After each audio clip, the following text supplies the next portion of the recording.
Hi, welcome to Penny Heart to Heart. I'm Penny Hunt, and today I want to talk to you about my writing from the corner of Spirit and Brave. My blog is titled From the Corner of Spirit and Brave, and my writing was called Memory Maker.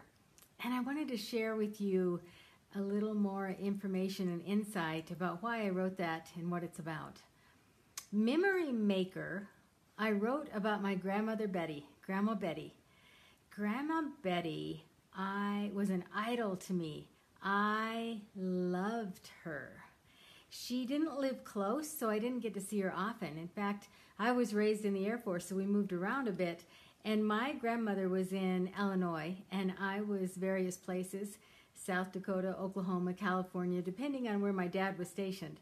So we would go visit my grandmother maybe once, maybe twice a year. On rare special occasions, she would make the travel to our house, but that didn't happen often. But when we were together, my Grandma Betty was magic. She never did anything normal or ordinary. When she spent time with us, it was always an adventure. And I especially loved her.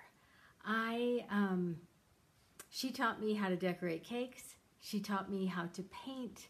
She taught me how to do amazing things, and she taught me how to think about life in a different way and how to look at life in a different way. My grandma was magic. So I wrote the story about how her property where she lived in Illinois bordered a state park. And so we were so lucky when we'd visit, she'd take my brother and sister and I on adventures. And she wouldn't take us to the city park or a park that had paved bike paths or anything like that. We would pack our lunches, and she would give us little buckets to carry, and we would go on an adventure through the back of her property into the state park where a creek bordered in between. And we would wade in the creek. We would pick up rocks. We would let the crawfish and the sunfish nibble on our toes as we walked through the water. It was magic. And I remember sitting on rocks and eating our lunches and swishing and swatting mosquitoes away and talking about how the rocks were so smooth because the water flowed down the creek and would rub them smooth. And she would just tell us simple things about life and about nature. And it was so fascinating. I would look at my grandmother with love and awe and adoration. And I still think of her that way.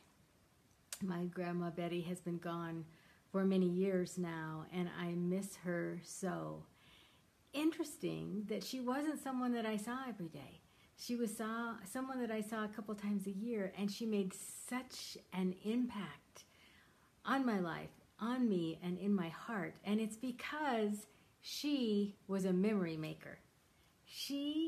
I don't know if she knew it intentionally or if it was just the way she was, but nothing was ordinary with her. When you were with Grandma Betty, you were making a memory that you would not forget. It wasn't just another dinner. It wasn't just another afternoon with her. And even during simple times, we would sit on her front porch and swing in her swing. And even during simple times, she would say amazing things that my heart would pay attention to. I loved Grandma Betty. I haven't said that enough. In case you're not getting that message, I loved my Grandma Betty and still do. And the memories that she gave me as a child and through my adult years for as long as she was still with us, I treasure. I have a few mementos of her. I have pictures of her. I have feelings of her and love for her that can never be taken away and never replaced. In fact, sometimes today, even if I'm decorating a cake or when I'm painting, I look at my hands and I think I see Grandma Betty's hands because that's how connected I felt to her. So I wrote this because of my love for Grandma Betty, but I also wrote it because I wanted to impress upon whoever read that we should all be memory makers. If we have people in our life that we care enough to spend time with, it shouldn't be just the passing of time. It should be memory making. And so sometimes when you think something has happened and it's going to be a mess to do, and in fact somebody said to me once, well, you're making a big mess, and I said, no, I'm making memories. And that's how I feel when I spend time now with my grandchildren, that I don't care if we make a mess, we're making memories. And I can only hope that I leave half the impression on my grandchildren that my grandmother Betty left on me. And that's why we make memories. So think about who was the memory maker in your life. Think about how you can make memories now and who you want to make memories with. Who do you really want to touch their heart in a way that they remember that you too were a memory maker? Thanks for listening today. I hope you have a great day. As always, if you haven't read this writing, the link is with this video. I encourage you to go and read it, and you will find a picture of my Grandma Betty if you follow the link. So have a great day. This has been Penny Heart to Heart. Thanks for watching.